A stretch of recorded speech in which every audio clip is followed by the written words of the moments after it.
Namaste, this is Susan. Journaling on our lunar cycles.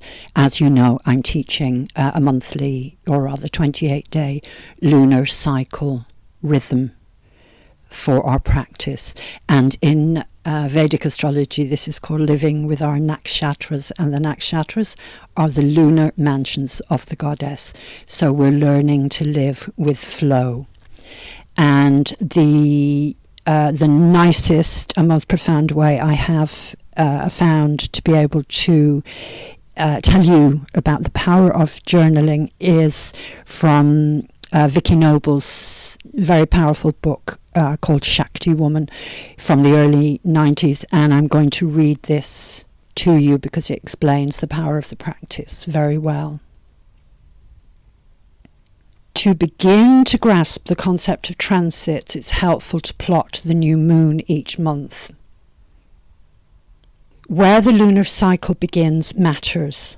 For example, the particular house placement as it appears in your, or is placed in your natal birth chart, is very important. I believe the degrees are important, so you could learn how to plot that, find out what your natal astrology is, and then be able to plot where the lunar cycle begins, each 28-day cycle.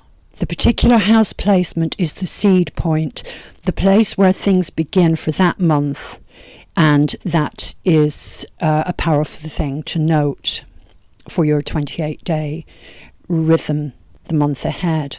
And then in your journal, you're going to add the sign of the full moon for that month. The full moon and the house in which it falls for you show how the lunar cycle will express itself in your life for that month. Whatever seed was planted at the beginning of the cycle will flower at full moon.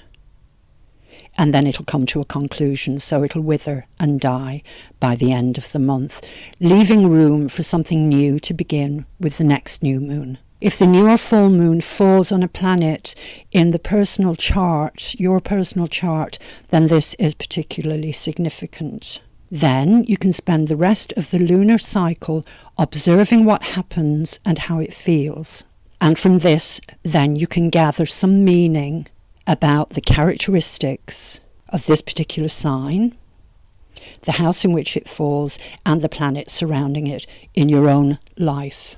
And what I'm taking into account with supporting you in practice, I'm taking the energetic qualities of each rhythm and flow of the moon. So this is in our inner world, and I'm interpreting that with the practice that I think is going to support you on a daily basis. You know, some days it can just be sitting and listening to a teaching. Some days it can be a couple of minutes breathing, and some of the practices are longer. I think the longest practice I'm offering you is about half an hour. So you will be well able to accommodate this practice in your daily life, and it will give you an ordering principle to the rhythm of your days throughout the cycle. Vicky Noble goes on to say, at some point this stuff takes. All of a sudden it makes sense. You have to trust that although astrology can't really be taught, it can be learned, and at some point you'll get it. When it becomes integrated into your practice of observing and responding to the cues and signals from nature and the universe, you have another tool for helping guide your choices and actions. When you feel the workings of the planets in your daily, monthly and yearly cycle, you become more able to surrender to those powers that are bigger than us.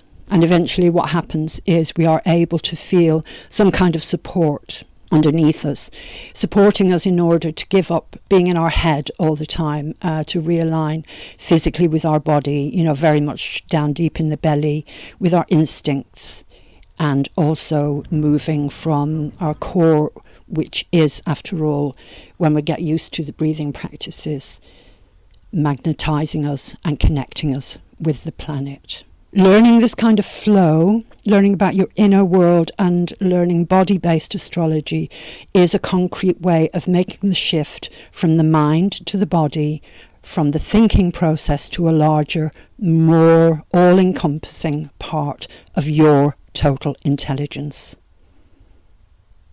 It's an addition to living just with the dominance of rationality, just the rational mind being dominant all the time, and being able to employ invisible aspects of your reality in making your choices about your path of action. So making the choices which will heal your karma and the choices which will take you on the divine spiritual path, which is flow. I hope this has been helpful. Namaste.